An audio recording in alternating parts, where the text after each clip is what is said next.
Hello, good day, everyone. So I am Miss Aileen Diaz Uno, and um, excuse me, for the following topics for our Philippine politics and governance subject, we will be utilizing this way of the relay of information or education, since it is impossible for us to meet face to face.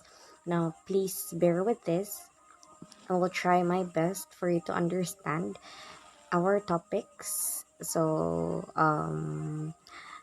expect that there will be more of this because we are running out of time. Now, we have already discussed about liberalism. So, liberalism, it was more on emphasizing freedom, um, individualism, the free will of the people. Like, the government won't meddle with our they will just assist, but they will like not meddle, di sila mangialam, because again, they think that we are intellectual creatures, we are rational enough, we know the reasons as to which is good or bad.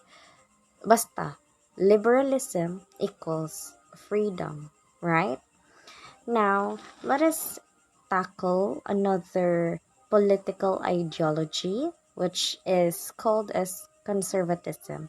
What are its ideas, or how do we define conservatism, its forms, and many more? So, I will try my best to let you understand about the topic. And if you have questions, you can ask me. You can just send me a private message, or you can ask Google. Anyway, they know everything. So that this is just like a supplement, an aid.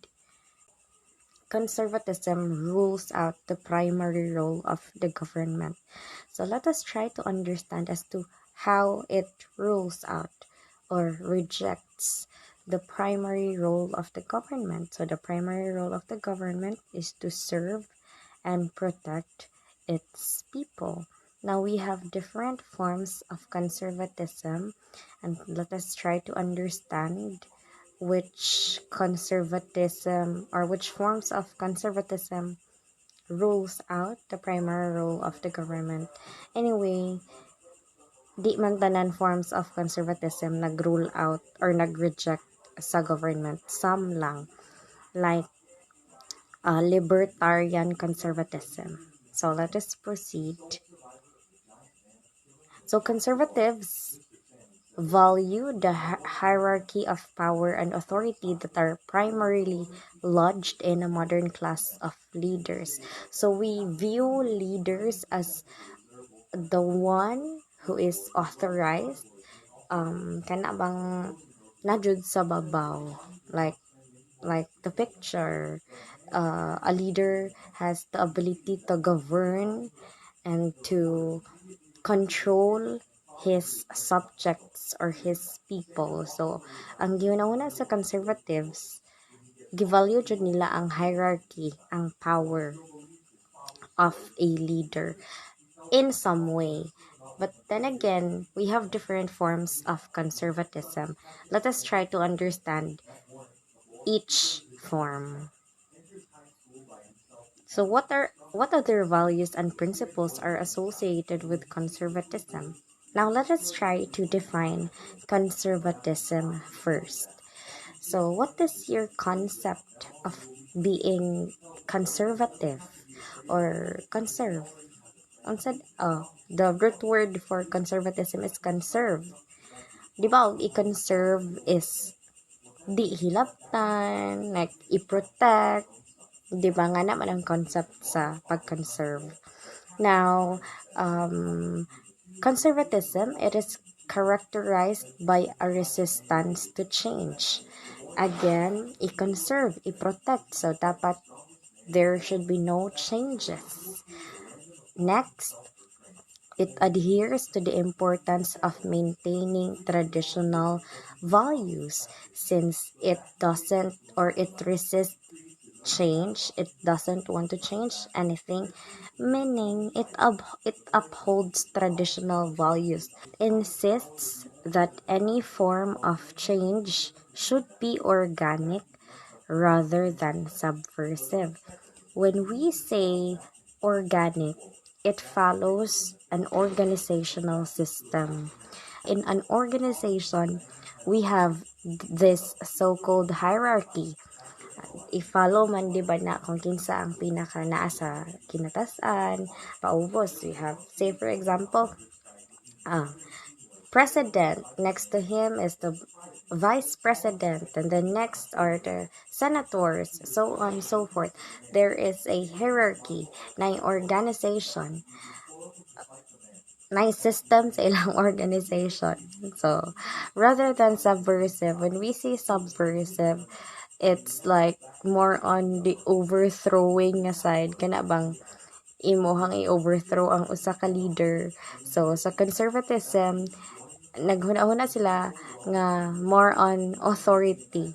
'Di ba? Kay sa una, leaders are seen or their leaders are seen as the one who is capable of controlling a certain group of people.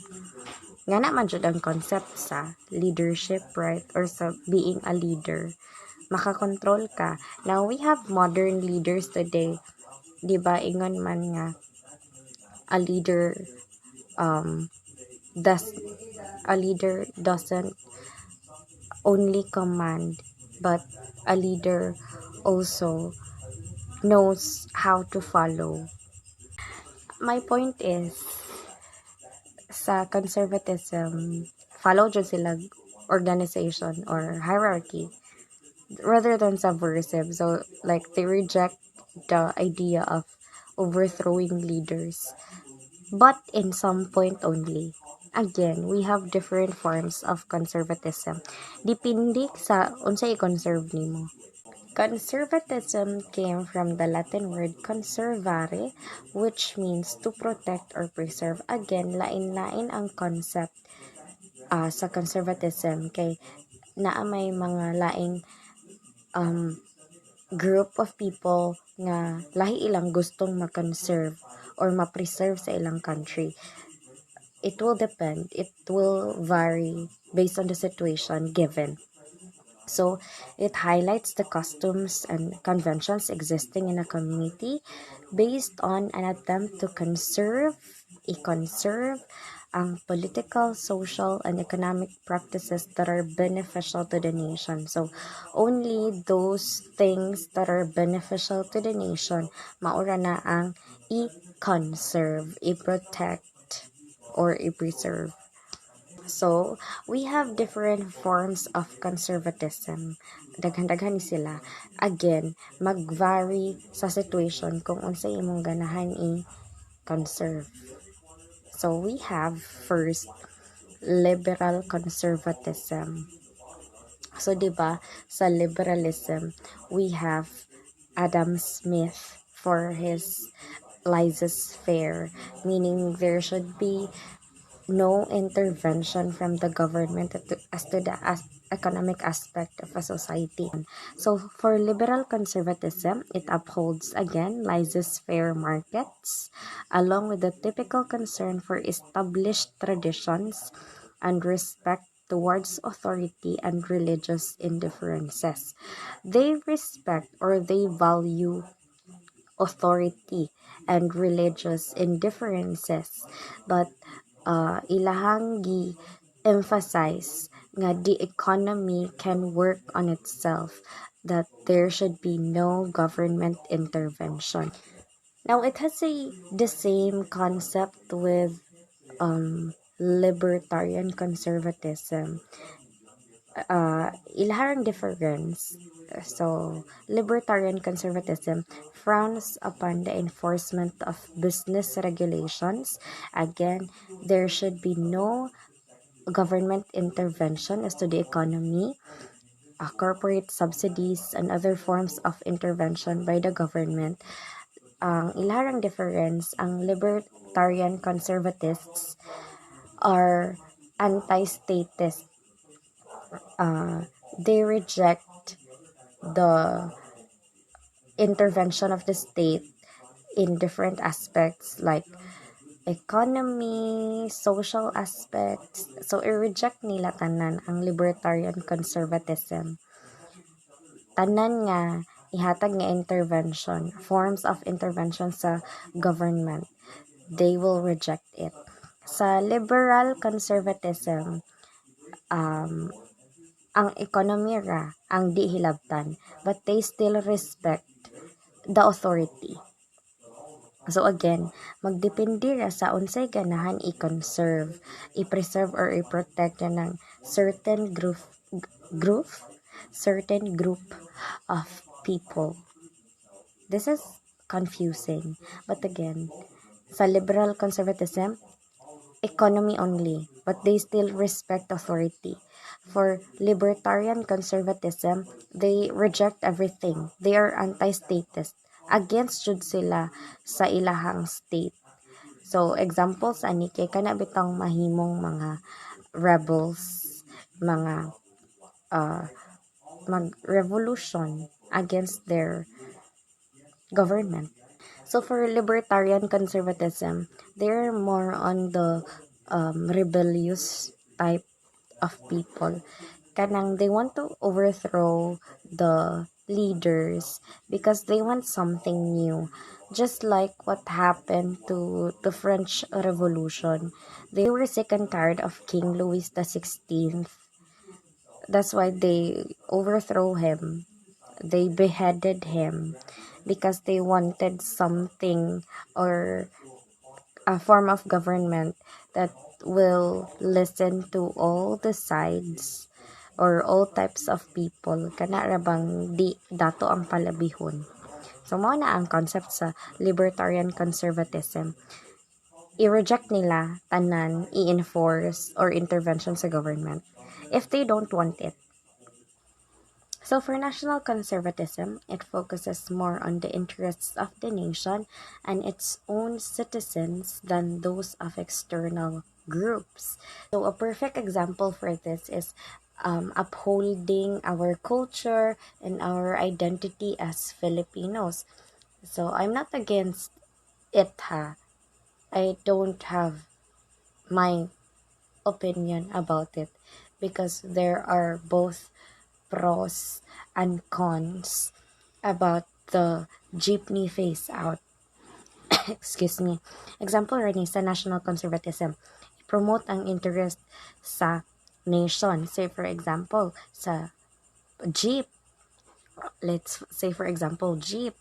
Diba, other sectors, especially those that are using the traditional jeepney sa Philippines, kay against sa modernized nga jeepney. Kay lagi, we are known, our culture is known for using the jeepney as a transportation or as a service, as a vehicle to travel.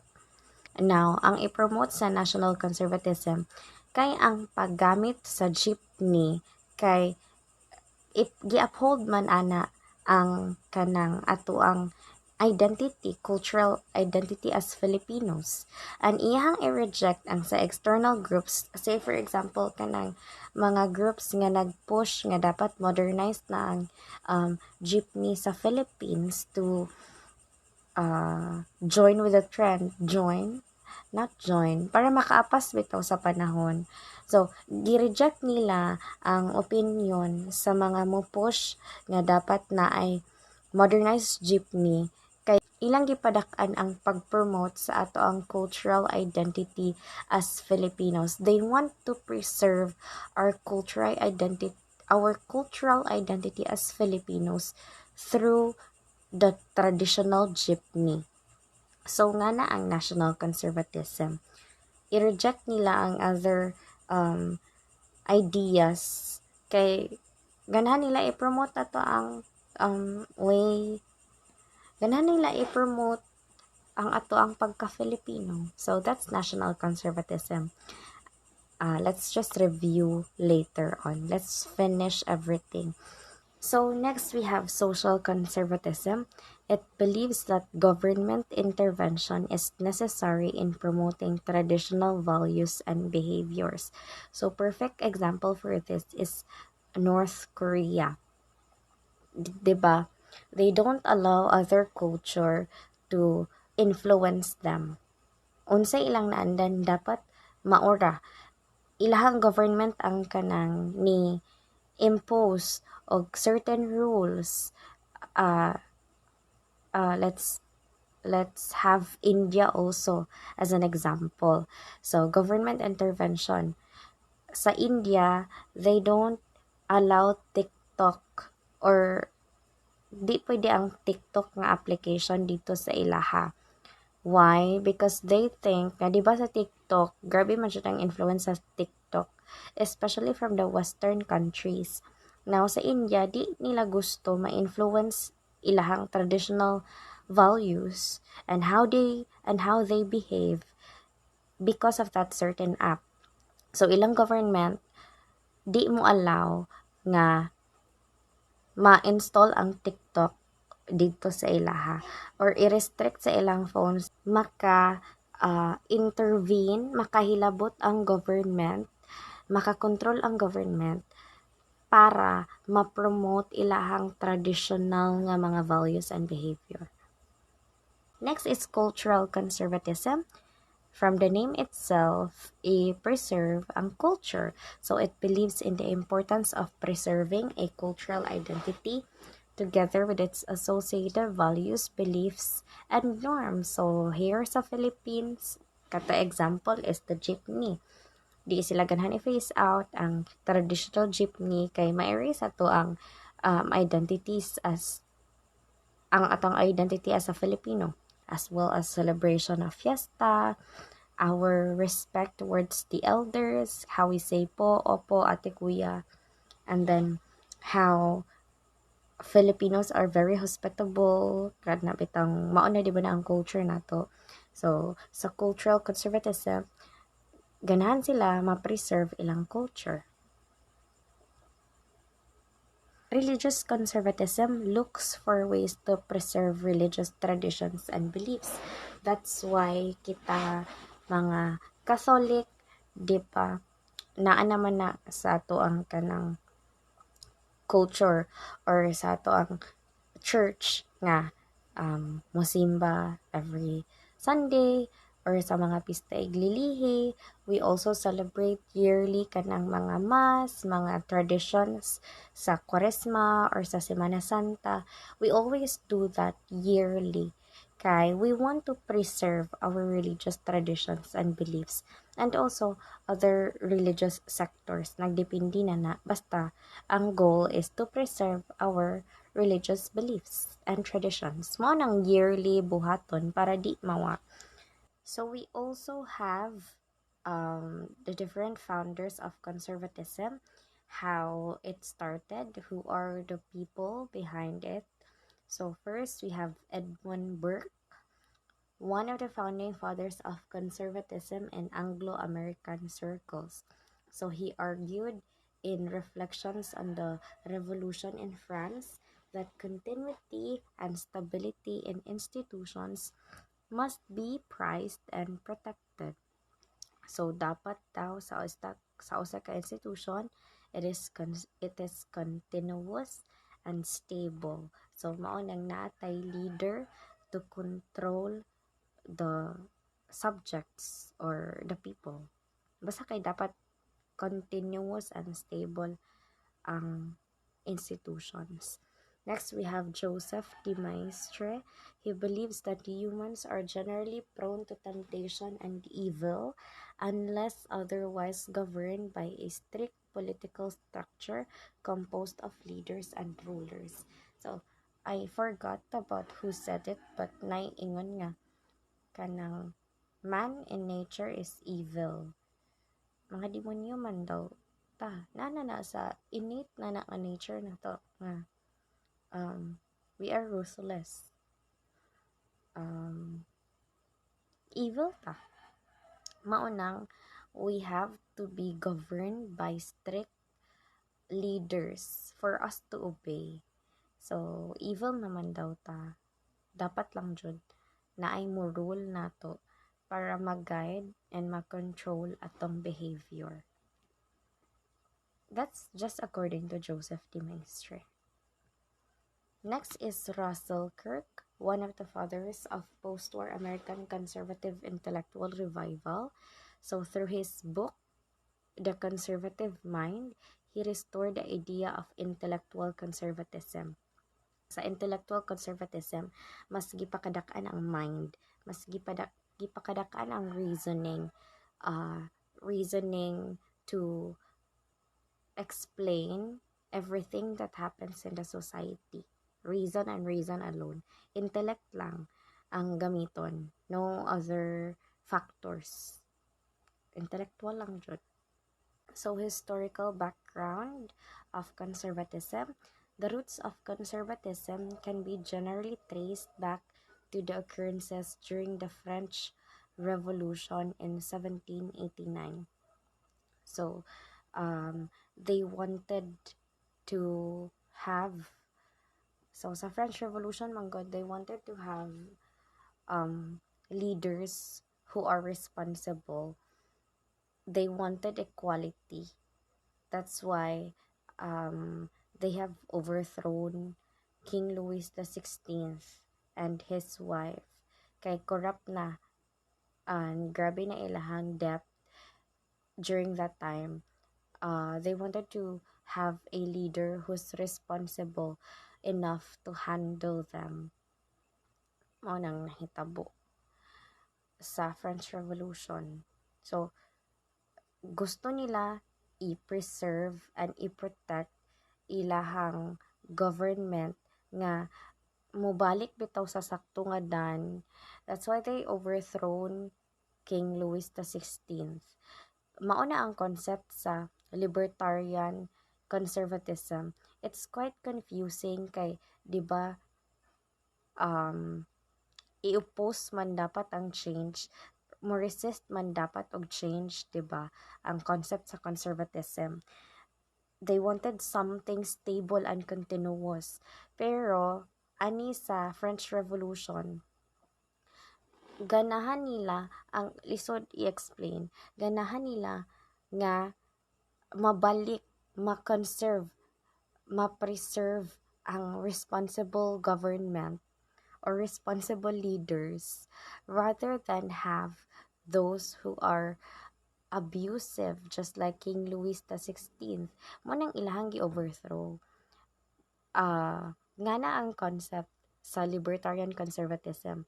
Anti-statist sila in a way nga kanang ganahan sila ma-change ang kind of leadership but not the government itself or not the form of government itself ng ilang gisunod. Ganahan ra sila og mautro ilahang leader para mahimong responsible to handle them but not their form of government. Confusing a bit. I-refresh lang nato later. So, comparison with other ideologies. So, for liberals, they argue that there should be reliance on democratic institutions when making economic decisions. So, we have classical liberalism and, diba, with modern liberalism. So, sa classical liberalism, ilaha is there should be no government intervention. Classical na, but we also have modern liberalism nga kanang the government can intervene but with democratic institutions di sila i-control. Muhatag lang og suggestions for economic decisions but not really to control the economy. Naalay supplemental nga mga ideas or suggestions pero di i-control. So, modern liberalism. Lahi itong classical. Kay ang classical kay more like conservative manggod. Kay diba sa liberal conservatism kay mutuo sila sa authority, but they don't want the economy to be intervened or na intervention. Mutuo ra sila sa authority. Mutuo sila sa leader. They respect the leader, but they don't want the leader to meddle or to have intervention with the economy. Sa liberal, sa classical liberalism, or sa liberal conservatism, oh my God. Now, again, sa liberals, pwede ra muhatag og suggestion, democratic institution only, di i-control. But they can give suggestions sa liberals. Now, so for conservatives, no government intervention at all. So, dapat why reduce tax imposition, kadtong why dapat subsidies ang government, kay pasagdan ra ang economy as it is. Yeah. Mao bitaw tong sa liberal conservatism. Pasagdan ra ang economy as it is, but they still respect the authority. They still respect power.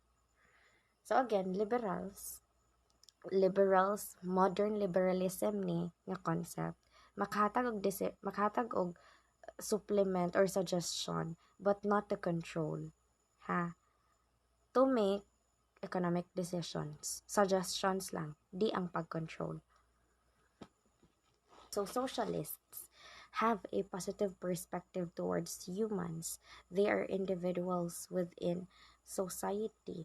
So they value human as part of the society. Positive ilahang tanaw sa human. Kay tao ta, naatay contribution sa society. Naata dinhi because we have a purpose. Optimistic ilahang view sa humans in a socialist ideology. Now, for conservatives, it view humans as being imperfect and unperfectable. Di jud ta mahimong perfect. Naa jud tay mistakes. Humans as we are, we commit mistakes. So conservative na nga concept sa human. But in a socialist, you are human. You are a human being. You have a purpose in our society. Nga na positive lang tanaw sa human. Socialist, conservatives, di ta perfect. Perfect ka? Char. So to wrap up, conservatism, again, characterized by a resistance to change and is adherent to the importance of maintaining traditional values. Gi-emphasize ang pag-protect and pag-preserve sa mga traditional values to control behavior. Resistance to change. Dapat continuous and stable ang government. Why i-change dapat? Pero again, kanang magdepende sa concept. Again, for liberal conservatism, they still respect the authority. They still follow the hierarchy. It's just that they don't want government intervention in the economic sector. Mutuo sila nga sa leader. Di lang jud hilabtan sa leader ang economic sector. Mo na sa liberal conservatism. So again, for libertarian conservatism, they are anti-statist. Same sila sa liberal conservatism nga di ganahan of intervention with the economy, not just in the economy but also in the social aspect. Tanan intervention sa ilahang leader, di sila ganahan, against sila. Kay again, they wanted someone that's responsible.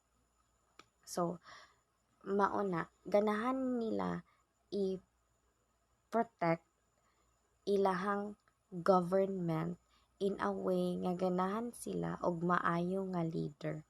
Nga na ang concept sa libertarian conservatism, i-change nila ang leader. not the government. So, confusing siya a bit kay ang gigamit diba ganiha, um, it rejects all the interventions of the government. So, government nga gipamalakaran og irresponsible leaders. So, they wanted to change the leaders, but not the government. Or if they want to change the government, another form of government, para sa kaayuhan sa ilang nasod so, or sa ilang country. That's just the point. So again, for national conservatism, i-promote ato ang national identity, cultural identity. Unahon ang national interests, especially for the citizens rather than the external groups. So say for example katong jeepney, di dapat wadon ang jeepney because it promotes our culture and identity as Filipinos. So for social conservatism, again, the government can have an intervention to preserve and protect um, the traditional values and behavior of a society. So, di ba, example, ani is, no, is North Korea and India. So, ang gibuhat sa India, wa nila gi-allow ang pag ma-install ang TikTok sa ilahang nasod because they think that the behavior of their people or their tradition might be affected if ma-expose ang mga tao sa culture sa tibuok kalibutan through TikTok or sa tanang North Korea. I-reject nila ang influence sa other culture. Kontrolado ilahang entertainment, ilahang mga television nga mga channels or networks controlled by the government. Kay di sila gusto nga mawa or masagulan ilahang culture, traditions, and behavior as a nation. So, for cultural conservatism, i-preserve ang culture. So, kanang pag-celebrate na to og fiestas yearly, being hospitable as Filipinos, being respectful, kana, di ba balik-balikon man na nato og practice para di na mawa sa atong culture. So, it has become part of us. Kay gina-practice man na nato kalingaw. And for religious conservatism, how religious institutions preserve their rituals or kanang tradition na lang, like every year ta nag-celebrate sa birth ni Jesus, sa death ni Jesus, kay lagi to preserve our religious beliefs. Same po sa other religious organizations sa Philippines. Praktison man jud na or naman ta i-practice nga certain traditions or exercises traditions para ma-preserve ng atong religion. Libugan naman eh. So if you have questions, just send me a private message para mapaliwanagan ko kayong lahat so that I can give you enlightenment. Because again, it's quite confusing, especially with the liberal conservatism and libertarian conservatism. Okay, nag-contradict ilang concept. So, famous conservativists, Edmund Burke, Joseph de Maistre, and Russell Kirk. And the historical background of conservatism